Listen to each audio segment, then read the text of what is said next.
I'm sure we have all heard and used these two terms very often. One is infection and another is disease, and we have all used them interchangeably.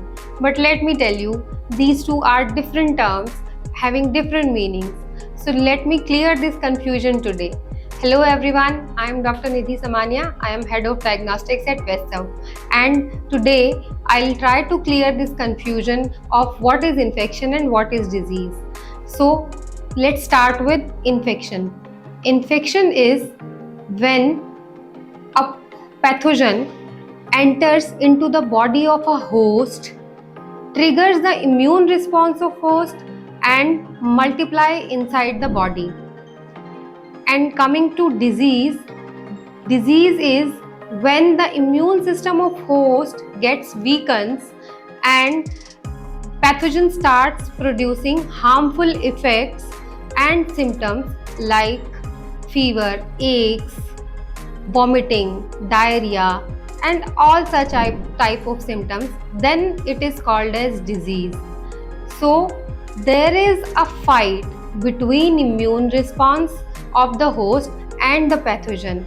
If immune response wins, then there will be no disease development, and if the pathogen wins, then there will be symptoms and development of disease.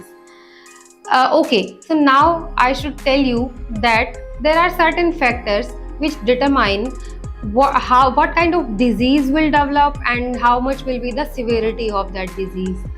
So there are three major factors which affects the development and severity. So first and foremost, as I told you, is immune response state of the host. Immune response state means if the immune response is strong enough to fight out the pathogen, then there will be no development of disease. If the immune response of the host is weak, then of course the disease will develop. The second important factor is comorbid condition. Okay, I think this seems to be a little technical term, so I should try to simplify that. Comorbid conditions are those problems or conditions which are already present in the body of the host, and at the same time the immune response is already trying to fight out those problems. Because of that, it is already in a compromised state. So at the same time, if another infectious agent or another pathogen enters the body and cause infection, then already compromised immune system will be further compromised and increase the chances of development of disease, as well as severity might also be high. The third factor, which is very important, is the initial exposure load of pathogen to the host. Okay, what is initial exposure load? If the host is exposed to a very high load, then the chances of development of disease and severity will be high.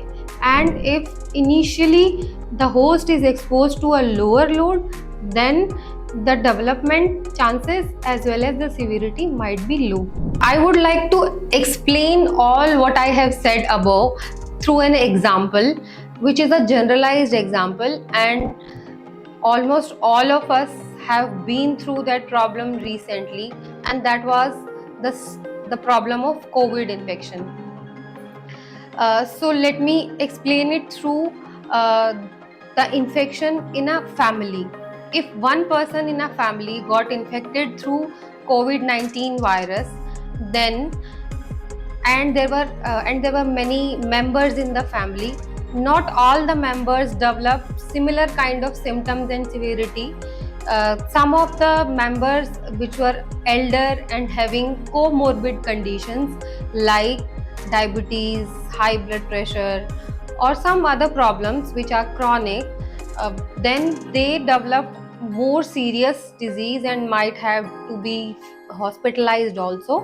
But the younger ones and the healthy adults, they developed, some of them developed only few symptoms, or some of them developed only fever for few days and some respiratory symptoms, and then they recovered.